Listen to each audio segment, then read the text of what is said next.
পার্কস্ট্রিটের ছবি আপনাদের সামনে রেখেছি। যখন ধুন্ধুমার পরিস্থিতি তৈরি হয় এই নবান্ন অভিযানকে কেন্দ্র করে, জাতীয় পতাকা হাতে এই নবান্ন অভিযান, এখন ব্যারিকেডের সামনেই বসে রয়েছেন আন্দোলনকারীরা। একদম দুপুর 1:30টার ছবি দেখতে পাচ্ছেন আপনারা।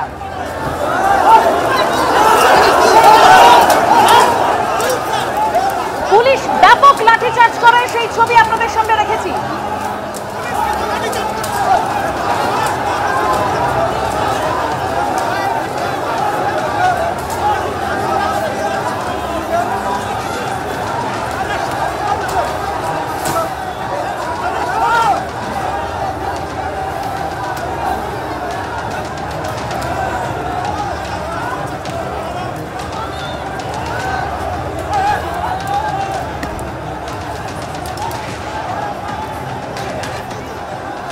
এই মুহূর্তে সরাসরি পার্কস্ট্রিট থেকে দুই প্রতিনিধি আমার সঙ্গে রয়েছেন। একদিকে আবির দত্ত রয়েছেন, অন্যদিকে ময়ূর ঠাকুর চক্রবর্তী রয়েছেন আমাদের সঙ্গে। ময়ূর, তোমার কাছে আসছি। তার আগে আবির, এখনের ছবিটা পার্কস্ট্রিটের।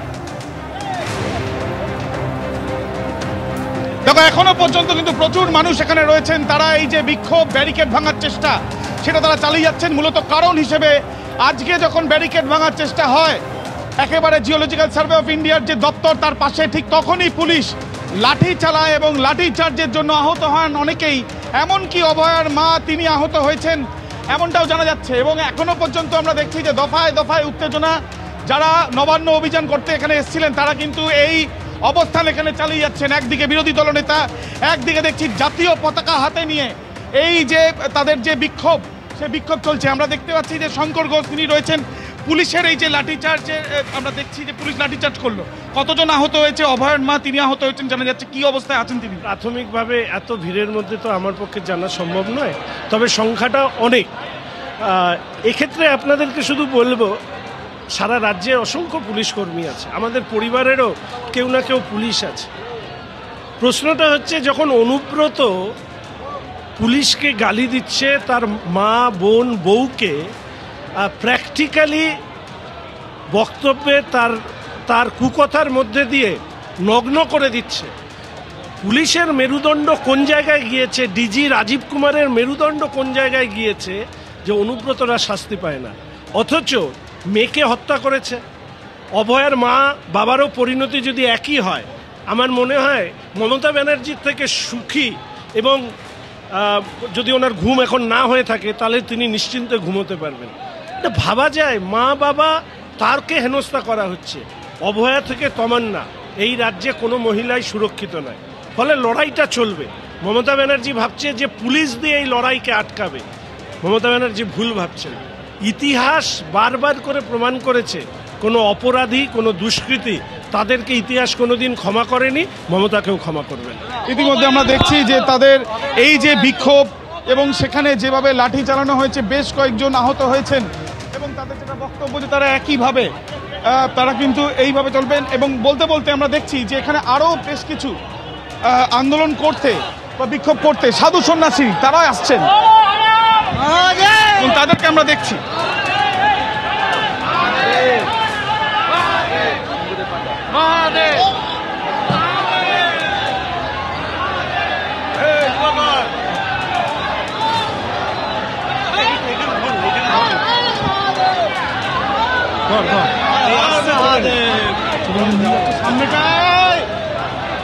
বুঝতে পারছে না।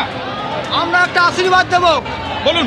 আমরা একটা আশীর্বাদ দেব যে উনিও সনাতনী ছিল, আজকে সনাতনী উপরে কেন মারামারি করলো? এই দেখেন, আপনিও আহত হয়েছেন। আমি হয়েছে, আমাদের 5 জন সাধু বাবাকে আহত করেছে এই বেঙ্গল পুলিশ।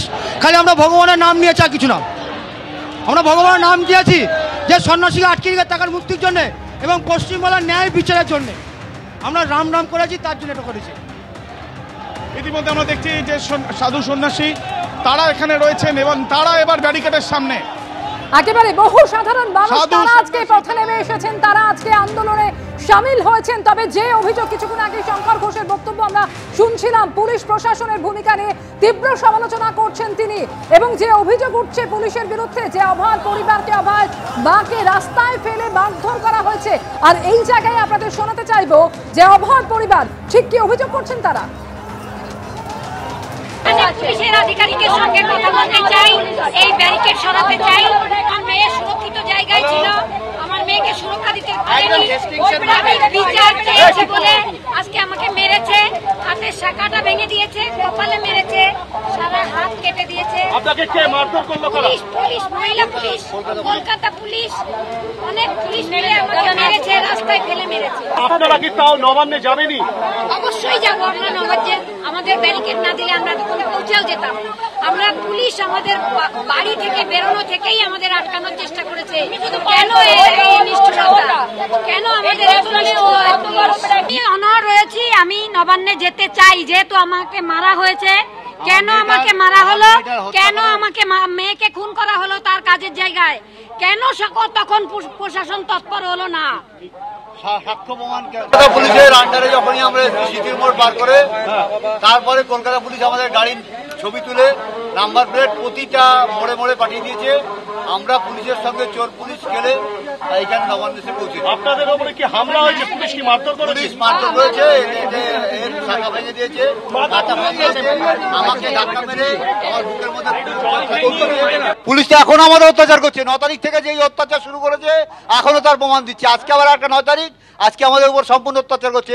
এখানে আমি বারবার বলছি পুলিশের কোনো আধিকারিকের সঙ্গে আমরা কথা বলতে চাই, কারো কেউ সেখানে যে আধিকারিক আছেন তিনি পেছনে কোথাও লুকিয়ে আছেন, সামনে আসছেন না। হ্যাঁ, আমাকেও মেরেছে।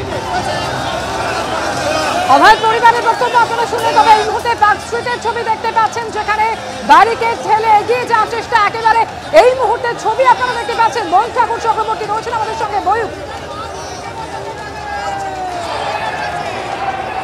দেখো, প্রথমেই তোমায় যেটা বলবো যে অভয় আর পরিবারের সদস্যরা যে মারাত্মক অভিযোগ করছেন যে পুলিশ আধিকারিকরা তাদেরকে মারধর করেছেন এবং তারা ইনজিওর্ড হয়েছেন, এই যে মারাত্মক অভিযোগ, সেই অভিযোগের প্রেক্ষিতে কলকাতা পুলিশের তরফ থেকে কিছুক্ষণ আগে আমরা কলকাতা পুলিশের ডিসি পোর্ট হরিকৃষ্ণ পাই তার সাথে কথা বলেছিলাম। তিনি ক্যামেরার সামনে পরিষ্কার দাবি করেছেন যে কলকাতা পুলিশের তরফ থেকে অভয় আর পরিবারকে কোনো মারধর করা হয়নি।